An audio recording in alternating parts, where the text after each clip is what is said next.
शुक्रिया।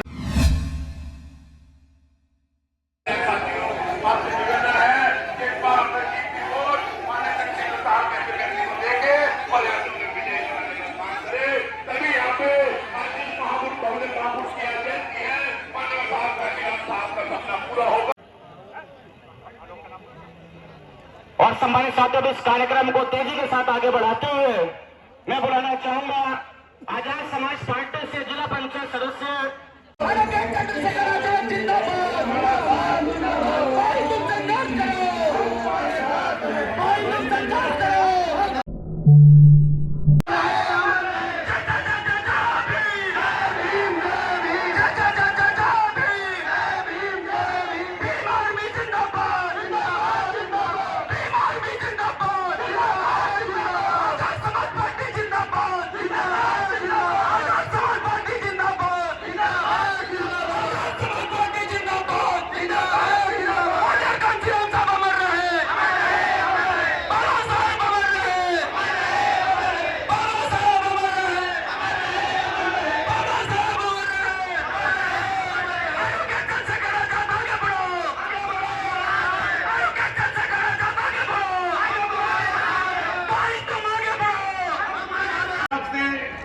इनके संघर्ष से पूरे देश के अंदर लाखों लोग तैयार हुए। आज उनकी 90वीं जयंती के अवसर पर हमारे मुख्य अतिथि जी उन्हें उनका सम्मान करेंगे। काफी साहब हमारे जिले के जिलाध्यक्ष हरिओम सिंह गोस्कर जी भी मीडिया वाले लिखेंगे जो नए नए तरीकों से जो है वीडियोस बना रहे हैं यूट्यूब पर।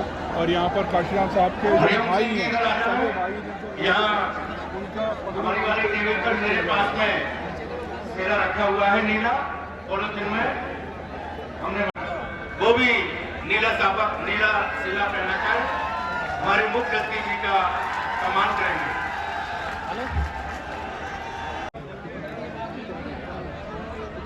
हमारे भीम आर्मी के राष्ट्रीय अध्यक्ष आदरणीय भाई विनय रतन जी से वो आए और निकाल सकूं, दुआ करो कि मैं कोई रास्ता निकाल सकूं, तुम्हें भी देख सकूं और खुद को भी संभाल सकूं। क्योंकि सम्मानित साथियों, आज दौर है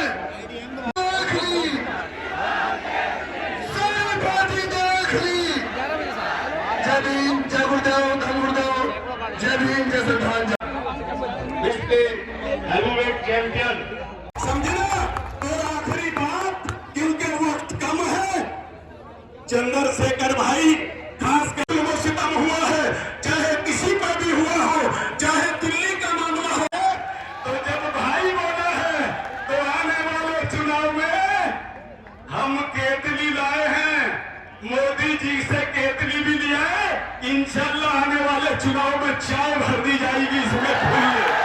समझना। तो आखिरी बात कि ये जंग का मैदान है।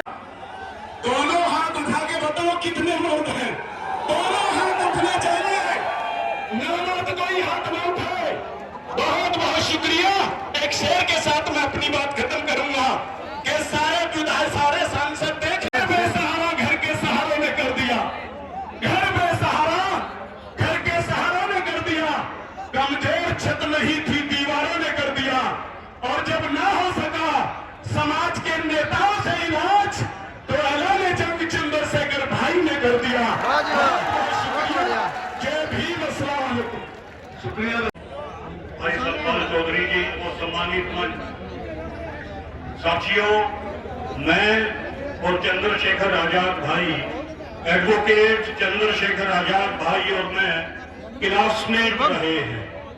क्लासमेट समझते हैं कि हमने इकट्ठी पढ़ाई की है, और कौन से स्कूल से हमने इकट्ठी पढ़ाई की है? जेल के स्कूल से इकट्ठी पढ़ाई की है। हरियाणा में जाट रिजर्वेशन मूवमेंट चला था, जिसमें सरकार ने मुझे 7 फॉल्सली इस ने इम्प्लीकेट किया और मुझे जेल में डाल दिया। 4 साल मैं जेल में रहा और मैं और चंद्रशेखर भाई हम लोग चक्कियों में रहे, जहां अंग्रेजों के जमाने में अंग्रेज चक्कियां पिसवाया करते थे, वहां जो है हमारी पढ़ाई हुई। निवेदन करता हूं कि मेरे बड़े भाई को इस बार वोट देना है और सत्ता में ले आना है। जो युवकों का सपना है वो जो मेरा सपना है, मैं जल्दी अपने पूरा कर सकूं। और जो WWE की रिंग है, आप लोगों को पता है कौन कौन दिखता है WWE। और आप लोगों का मेरा साथ चाहिए। जिस आप जो साथ दे दोगे तो मैं वहां पर WWE रिंग में जय भीम और जय प्रकाश नारायण का नारा जल्दी ही लगाऊंगा। और इस बार हमारा बड़ा भाई जो चंद्रशेखर यादव है आजाद समाज पार्टी का, और उसको वोट देना है जो 54 केतली है। आज पूरे भारत को ऐसी राजनीति की आवश्यकता है कि अगर आप ये चाहते हैं कि आपका बेटा में अगर क्षमता है वो राजनीति करे, वो गरीब बच्चा राजनीति करे, तो गरीब के बेटे को उठाकर खड़ा करने की जिम्मेदारी आपकी है। मैं बार बार एक बात कहता हूं सभी मंचों से कि हर नेता ताकतवर होता है, बिल्कुल ताकतवर होता है अगर वो अपने विचारों पर खड़ा रहे, लेकिन नेता एक बार कमजोर तब पड़ता है जब समाज उसकी मजदूरी देने से इनकार कर दे, कदम पीछे होता है। अब ये तय आपको करना है कि चंद्रशेखर यादव को मजबूती के साथ खड़ा करना है या चंद्रशेखर यादव को झुकने के लिए छोड़ देना है, ये तय आपको करना है। यह लड़ाई बहुत बड़ी और उनके दूसरे साथियों ने नाम पड़ा हुआ देख कई बार फोन करके हेलो इस सम्मेलन में आने के लिए बोला कि हम साहब कमाल साहब श्री श्री राम जी के 90 में जन्म दिन के मौके पर एक बड़ा प्रोग्राम करना चाहते हैं, इसलिए आपको इस मौके पर जरूर आना होगा। मेरे पे पंजाब में भी 2-3 जगह पर प्रोग्राम रखे हुए थे। आने वाले लोकसभा चुनाव में 2000 के क्षेत्र से आप महसूस करो जिन्होंने आज उनके परिवार से हमारे मुखिया के रूप में मान्यवर दलबारा सिंह जी हमारे बीच है। मैं जब जब पंजाब जाता हूं उनसे आशीर्वाद लेने के लिए, तो उनके मन में मैं आपको कड़वी बात कह रहा हूं, इसको दिल में लगाना मेरे लोगों।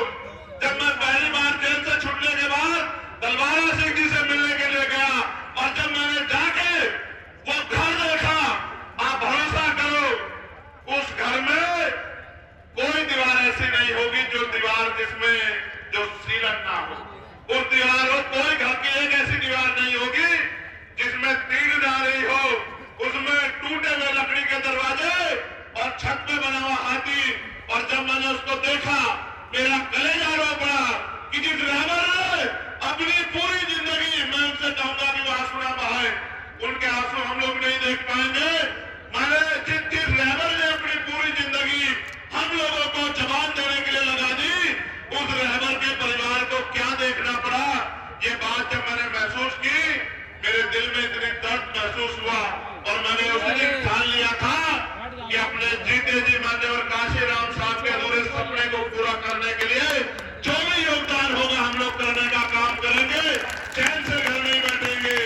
मैं इनसे मिलकर आया और फिर मैंने वापस, जब मैं 16 महीने जेल काट के आया था तो मैं तीसरे दिन चला गया था पंजाब, तेरा सचखंड बल्ला नमन करने के लिए और उस मिट्टी को नमन करने के लिए, क्योंकि मैंने जेल के दिनों में मान्यवर काशीराम साहब को पढ़ा और जब मैंने उनको पढ़ा तो मुझे एहसास हुआ कि अपने लिए तो हर कोई जीता है, अपने समाज के लिए जीना, दूसरों के लिए जीना, इसको जिंदगी कहते हैं।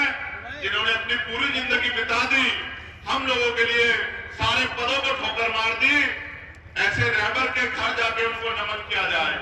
लेकिन सामान्य साथियों, दर्द अपनी जगह है, लेकिन आप संकल्प देखो। मैं आपको भी कहना चाहता हूं आज के नौजवान नेताओं को, अगर आपको मिशन चलाना है तो बिना मान्यवर काशीराम साहब को पड़े आप मिशन नहीं चला सकते उस देश में, क्योंकि प्यार किसे कहते हैं, अपमान सहना किसे कहते हैं, आरोपों का सामना करना किसे कहते हैं, और अपने लोगों के लिए हर एक चीज को निछावर करना किसे कहते हैं, और दुख तकलीफें सह के अपने लोगों को पैरों में खड़ा करना किसे कहते हैं, ये सीखना हो तो मान्यवर काशीराम साहब से सीख।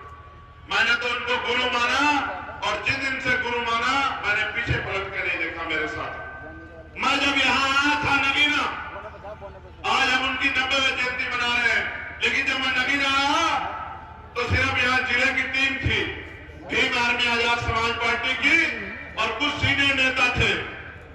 मेरे वो बात याद आई कि मैं अकेला ही चला था जाने में मंजिल, और लोग मिलते गए, काफिला बनता गया। वो दिन भी मैंने देखा कि अगर मैं आता था तो 2-3 गाड़ियां बड़ी हिम्मत जुटा के मेरे लोग एक एक पैसा जोड़ के करते। वो दिन भी मैंने देखा, मेरे आज भी याद है, मैं आता था वो खून पसीने से एक एक पैसा जोड़ के गाड़ी का तेल करके किराए की गाड़ी लेके मुझे स्वागत करने के लिए मिलते थे। और आज का दिन भी है, यहां से सड़क की दूरी तय कर दो, अगर आपकी गाड़ियां कम पड़ जाए तो चंद्रशेखर आजाद से सवाल कर देना। ये ताकत पैदा की है आपने संघर्ष से। मैं तो बचपन से पढ़ता आया कि संघर्षों के साए में घनघोर जवानी पलती है और इतिहास उधर झुक जाता है। जिस और जवानी चलती है ये जवानों का समय है, और इतिहास गवाह है कि जब जब नौजवानों ने बागडोर संभाली है उन्होंने बड़े बड़े निजाम बदल दिए हैं। यहाँ बहुत सारे चेहरे ऐसे हैं जिनसे मेरा दिल का रिश्ता है। भाई अश्वनी जी, भाई बोकारिया जी, बाबू अतर सिंह जी, और उधर कोने में खड़े मेरे बड़े भाई रिटायर हेड साहब नरेश कुमार जी, जिन्होंने 16 महीने मुझे जुल्म सहते देखा सहारनपुर की जेल में, जब मैं 10x6 की एक कोठरी में रहता था। आप भरोसा करो, मैंने बहुत सारे अधिकारी कर्मचारी देखे, लेकिन मैंने उनके जैसा ईमानदार आदमी कभी अपने जीवन में नहीं देखा, पूरे जीवन। तो मुख्यमंत्री को बताने के लिए कहा था कि जहां सब लोग नेता घुटने टेक देंगे, तुम्हारा मुकाबला चंद्रशेखर आजाद से होगा, इस बात को याद रखना। जब कांटा निकलता है, चाहे छोटा हो या बड़ा, घाव जरूर करता है। घाव तो है, घाव तो है आरएसएस भारतीय जनता पार्टी के लोगों को, वरना आपने चंद्रशेखर आजाद पे गोलियां चलाने की नौबत नहीं आती। मेरी बात को आप याद रखना। अगर गोलियां चंद्रशेखर आजाद पे चलती है, उसका एकमात्र कारण है कि घाव हुआ है, जख्म नासूर बन रहा है। ये जख्म और मजबूत होगा, क्योंकि आपने हजारों साल इस देश में जुल्म, जाति, बेबसी की जिंदगी जीने के लिए हमें मजबूर किया। हमारे आंसू किसने नहीं देखे। मेरी इस बात पे गौर करना नौजवानों, यहां सारी पार्टियां थी। आप महसूस करो कि बाबा साहब अम्बेडकर ने पार्टी क्यों बनाई। यहां कांग्रेस भी थी, यहां लेफ्ट भी था, यहां अकाली दल भी था, यहां जनसंघ भी था। फिर ऐसा क्यों हुआ कि बाबा साहब अम्बेडकर को पार्टी बनानी पड़ी? उसका एकमात्र कारण ये था कि बाबा साहब अम्बेडकर को ये महसूस हो गया कि ये दल हमारा भला नहीं कर सकते, इनके जरिए हमारा भला नहीं हो सकता है। हमें अपना दल बनाना होगा और उसमें बल पैदा करना होगा और बल से समस्या का हल करना होगा। इसलिए बाबा साहब अम्बेडकर ने पार्टी बनाई। 3 पार्टियां उन्होंने बनाई, लेकिन याद करो 18 मार्च 1956 को,